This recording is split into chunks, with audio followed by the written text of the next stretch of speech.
سوالات کیے جائیں گے. پہلا سوال ہوگا عن عمرہ فیما افنا.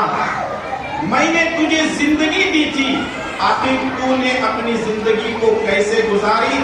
پہلے حساب و کتاب دے, پھر اس کے بعد آگے جانے کی اجازت ہوگی. وعن شبابہ فیما ابلا. جوانی کے بارے میں پوچھا جائے گا کہ تیری جوانی کہاں گزری. ومالہ من این اکتسبہ وفیما انفقہ. اور مال کے بارے میں سوال کیا جائے گا کہ مال کمایا کہاں سے اور خرچ کہاں پر کیا. وعن علم. اور علم کے بارے میں پوچھا جائے گا کہ میں نے تجھے علم دیا تھا, کہاں تک تم نے اس علم پر عمل کیا. ان 5 سوالات میں سے صرف ایک سوال کو لیتے ہیں اور وہ دوسرا سوال ہے. اللہ تعالیٰ عمر کے بارے میں سوال کر رہا ہے. عمر میں بچپن بھی آئے گا, جوانی بھی آئے گی, بڑھاپا بھی آئے گا, لیکن اللہ تعالیٰ عمر کے ایک اہم حصے کے بارے میں سوال کرے گا. وعن شبابہ فیما ابلا. کہ میں نے تجھے جوانی دی تھی, آخر تو نے اپنی جوانی کو کہاں گزارا؟ پہلے حساب و کتاب دے, پھر اس کے بعد مجھے آگے جانے کی اجازت ہوگی. نوجوان دوستو, سوچو اور غور کرو کہ ہماری جوانی کہاں گزر رہی ہے. جوانی, انسان کے اندر جوانی کیا کرتی ہے, یا جوانی کے ذریعے سے انسان کیا کر سکتا ہے. جوانی ایک ایسا وقت ہے کہ آنے والے طوفانوں کا انسان مقابلہ کر سکتا ہے, آنے والے ہواؤں کا رخ موڑ سکتا ہے, اور انسان جوانی میں جو عبادت کر سکتا ہے وہ بڑھاپے میں نہیں کر سکتا. آج ہم مسجد میں دیکھتے ہیں ہمارے بزرگ افراد, ہمارے نانا, ہمارے دادا, ہمارے ابا مسجد میں کرسیوں پر بیٹھے ہوئے ہیں. وہ عبادت تو کر رہے ہیں لیکن کرسیوں پر بیٹھ کر عبادت کر رہے ہیں, یا نیچے زمین پر بیٹھ کر کے عبادت کر رہے ہیں. ان کو نیچے سجدہ کرنے کے لیے بڑی مشکل اور دقت ہوتی ہے. نوجوانوں, آج آپ زیادہ دیر تک کھڑے ہو سکتے ہیں, زیادہ دیر تک رکوع کر سکتے ہیں, زیادہ دیر تک آپ سجدے میں جا کر کے رب کو راضی کر سکتے ہیں. آج ہمارے نوجوانوں کی زندگی کہاں گزر رہی ہے؟ نوجوانوں کو کیا ہو گیا ہے؟ ہمارے نوجوان کہاں اپنی زندگی گزار رہے ہیں؟ بڑھاپا آنے سے پہلے اپنے رب کی عبادت کیجیے. شاعر کہتا ہے کہ کر جوانی میں عبادت کاہلی اچھی نہیں. کر جوانی میں عبادت کاہلی اچھی نہیں, اور جب بڑھاپا آ گیا تو بات کچھ بنتی نہیں. جوانی کی عبادت اللہ تعالیٰ کو پسند ہے, اور ویسے بڑھاپے میں آدمی کو مسجد کی طرف بلانے, دعوت دینے کی ضرورت نہیں ہے. وہ خود بخود انسان جو ہے بڑھاپے میں مسجد کی طرف اس لیے آ جاتا ہے. اور جب ہم ان سے سوال کرتے ہیں, ہمارے چاچا, ہمارے نانا, ہمارے دادا, ہمارے رشتے دار یہی کہتے ہیں, بیٹا ہمارا بھروسہ ہی کیا ہے, ہمارا ایک پیر دنیا میں ہے تو دوسرا پیر قبر میں ہے. یعنی انسانوں نے یہ سمجھا ہوا ہے کہ بڑھاپے میں ہی عبادت کرنی ہے, جوانی میں عبادت کرنے کی ضرورت نہیں. اس لیے ہمارے نوجوانوں کو دیکھ لو, ہمارے نوجوان مسجدوں سے بالکل دور ہو چکے ہیں, مجلسوں سے دور ہو چکے ہیں, پروگراموں سے دور ہوتے جا رہے ہیں, خطبات سے دور ہوتے جا رہے ہیں. وعظ و نصیحت کی محفلوں میں سب سے آخر میں آتے ہیں اور سب سے پہلے چلے جاتے ہیں. یاد رکھو, کل قیامت کے دن اللہ تعالیٰ ہماری جوانی کے بارے میں ہم سے پوچھے گا تو ہم اللہ تبارک و تعالیٰ کو کیا جواب دیں گے؟ عرب کے بہت بڑے عالم دین جن کا نام ہے شیخ محمد بن صالح العثیمین رحمہ اللہ, انہوں نے عربی میں ایک کتابچہ لکھا ہے جس کا اردو میں ترجمہ ہو چکا ہے, اور وہ انٹرنیٹ پر وہ کتابچہ اردو میں موجود ہے جس کا نام ہے نوجوان اور الجھنیں. اس کتاب کے اندر شیخ رحمہ اللہ نے لکھا ہے کہ نوجوانوں کی 3 قسمیں ہیں, یعنی نوجوان 3 طرح کے ہیں. ذرا یہ ان تینوں نوجوانوں کی اقسام کو میں آپ کے سامنے پیش کر دیتا ہوں. ان تینوں میں سے آپ کون سی قسم میں سے ہیں, فیصلہ میں آپ کے ہاتھ چھوڑ دیتا ہوں، آپ کے اوپر چھوڑ دیتا ہوں کہ آپ جو فیصلہ کریں گے ہمیں منظور ہے۔ شیخ رحمہ اللہ لکھتے ہیں نمبر 1 سدھرا ہوا نوجوان، نمبر 2 بگڑا ہوا نوجوان، اور نمبر 3 حیران و پریشان نوجوان۔ میری باتوں کو غور سے سنیں اور اپنے ذہن و دماغ میں رکھنے کی کوشش کریں۔ شیخ رحمہ اللہ فرماتے ہیں سدھرا ہوا نوجوان وہ ہے جو توحید پر ہے، جو سنتوں پر عمل کرتا ہے، نمازوں کا پابند ہے، رمضان کے روزے رکھتا ہے، صدقہ و خیرات کرتا ہے، قرآن کی تلاوت کرتا ہے، اخلاق سے لوگوں کے ساتھ پیش آتا ہے، بھلائی کا حکم دیتا ہے، برائی سے روکتا ہے، اور بھی بہت ساری خوبیاں آپ نے گنوائی ہیں۔ یہ نوجوان سدھرا ہوا نوجوان ہے۔ اور دوسرا نوجوان وہ ہے جس کو توحید معلوم نہیں ہے، شرک اور کفر میں ملوث ہے، جس کو سنت معلوم نہیں ہے، بدعات اور خرافات میں ملوث ہے، جس کا انداز متکبرانہ ہے، جو بد اخلاقی سے پیش آتا ہے، وہ برائی کا حکم دیتا ہے، بھلائی سے روکتا ہے، دین پر نہیں چلتا، دین پر چلنے والوں کو اذیتیں دیتا ہے، شرابی ہے، زانی ہے، جواری ہے، بہت ساری برائیاں اس کے اندر پائی جاتی ہیں۔ یہ بگڑا ہوا نوجوان اپنے معاشرے کے لیے ایک وائرس بنا ہوا ہے جس کی وجہ سے ہر کوئی پناہ مانگتا ہے۔ تیسرا نوجوان ہے حیران و پریشان۔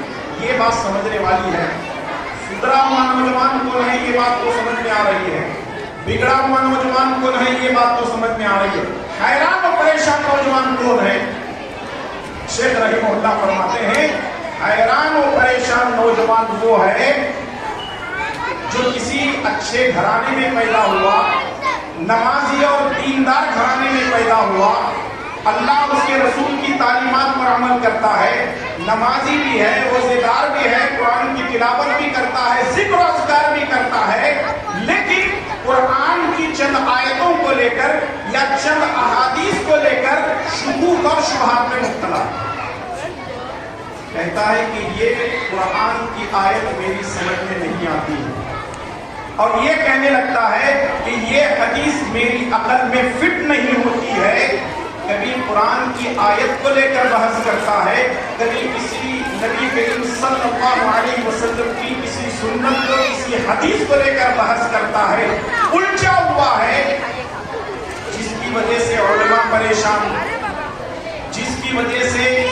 جماعت کے احباب پریشان، جس کی وجہ سے مسجد کے ذمہ داران پریشان ہیں۔ ایسا نوجوان جو خود بھی جو ہے وائرس بنا ہوا ہے اور اپنے وائرس کو دوسروں کے اندر بھی داخل کرنے کی کوشش کر رہا ہے، یہ نوجوان حیران و پریشان ہے۔ اب فیصلہ آپ کے اوپر ہے، آپ پہلے والے نمبر پر ہیں یا دوسرے نمبر پر ہیں یا تیسرے نمبر پر ہیں۔ اگر آپ یہ کہتے ہیں کہ دوسرے نمبر پر ہیں تو ہم کہیں گے پہلے نمبر پر آئیے، اگر آپ یہ کہتے ہیں کہ تیسرے نمبر پر ہیں ہم آپ سے یہ کہیں گے علماء کرام سے اپنا تعلق جوڑ لیجئے، آپ کے جتنے شکوک اور شبہات ہیں انشاءاللہ تعالیٰ خود بخود دور ہو جائیں گے۔ رہا مسئلہ جو نوجوان سدھرا ہوا ہے، ہمارے معاشرے کے اندر ایسے نوجوان بہت کم نظر آئیں گے جو توحید کو جانتا ہو، جو سنت پر عمل کرتا ہو، جس کے اخلاق اچھے ہوں، جس کا کردار اچھا ہو، جس کی زندگی اچھی ہو، جو کسی برائیوں کے اندر نہیں جاتا، جو بھلائی کا حکم دیتا ہو، برائی سے روکتا ہو، ایسے نوجوان ہمیں ڈھونڈنا پڑتا ہے کہ کہاں مل سکتے ہیں۔ آج نوجوانوں کے اندر جو بگاڑ اور فساد ہے، ہم دیکھتے ہیں آج کل نوجوانوں کو وہ دین سے بیزار ہوتے جا رہے ہیں، دین سے دور ہوتے جا رہے ہیں۔ اس کے کئی وجوہات ہیں، آئیے کچھ ایسی چیزیں میں آپ کے سامنے پیش کرنے کی کوشش کروں گا کہ ہمارے نوجوانوں میں جو بگاڑ اور فساد ہے اس کا سبب کیا ہے اور اس کا علاج کیا ہے۔ پہلی بات تو یہ ہے کہ ہم بیماری دیکھتے ہیں کہ ہمارے نوجوانوں کے اندر بگڑنے کا سبب کیا ہے اور اس کا علاج کیا ہے. اور میں سمجھتا ہوں کہ یہ باتیں ہر کسی کو اچھی نہیں لگیں گی. یہ باتیں ہر کسی کو اچھی نہیں لگیں گی. میرے بھائیوں اور دوستوں، مائیں اور بہنیں، یہ صرف نوجوان مردوں کے لیے نہیں ہے بلکہ یہ پیغام نوجوان لڑکیوں کے لیے بھی ہے. جو باتیں میں پیش کرنے جا رہا ہوں یہ صرف مردوں کے لیے نہیں ہے، نوجوان لڑکوں کے لیے نہیں ہے، بلکہ یہ نوجوان لڑکیوں کے لیے بھی پیغام ہے. میں اس درس کے ذریعے سے، اس تقریر کے ذریعے سے آپ لوگوں کو ایک پیغام دینا چاہتا ہوں. اس سے پہلے کہ وہ بات میں آپ کے سامنے پیش کروں، اسباب یعنی نوجوانوں کے بگاڑ کے اسباب اور اس کا علاج کیا ہے، اس سے پہلے ایک دو آپ کے سامنے میں رکھنا چاہتا ہوں. وہ یہ ہے، اس تقریر کو میں نے آپ کے سامنے پیش کرنے کی جو بنیادی وجہ ہے وہ یہ ہے کہ ہمارے نوجوان لڑکے اور لڑکیاں بگڑتے جا رہے ہیں.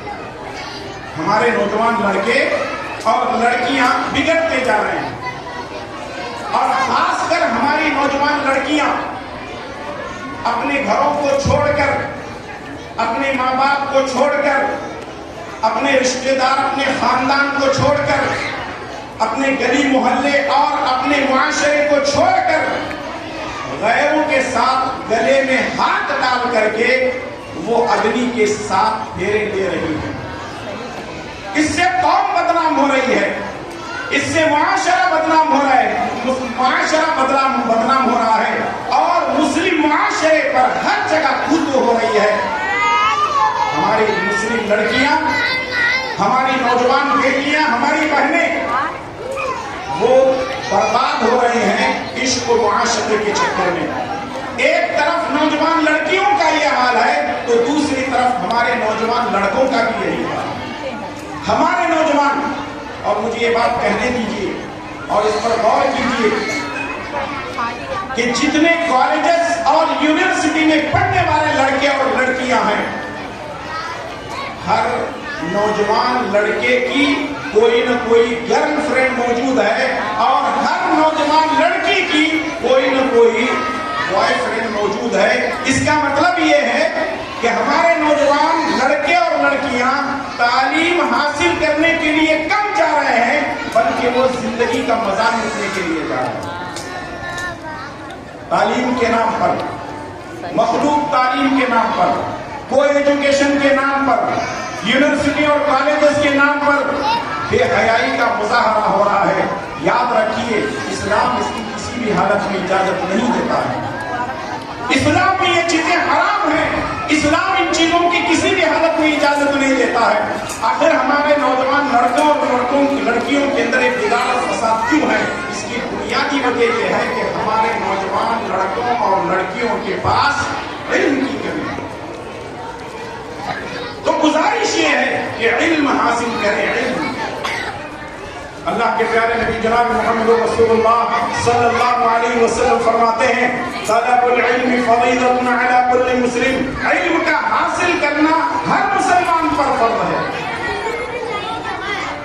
اور اس کے بعد اللہ تعالیٰ نے قرآن کریم کے اندر ایک اور جگہ فرمایا، فاسألوا اہل الذکر ان کنتم لا تعلمون. اگر تم کسی چیز کو جانتے نہیں ہو، کوئی مسئلہ جانتے نہیں ہو، تو اہل علم سے دریافت کرو، اہل علم سے پوچھ لیا کرو تاکہ تمہارے علم میں اضافہ ہو اور اپنی عملی زندگی میں تمہارے لیے بہتر ثابت ہو. آج علم حاصل کرنے کی ضرورت ہے.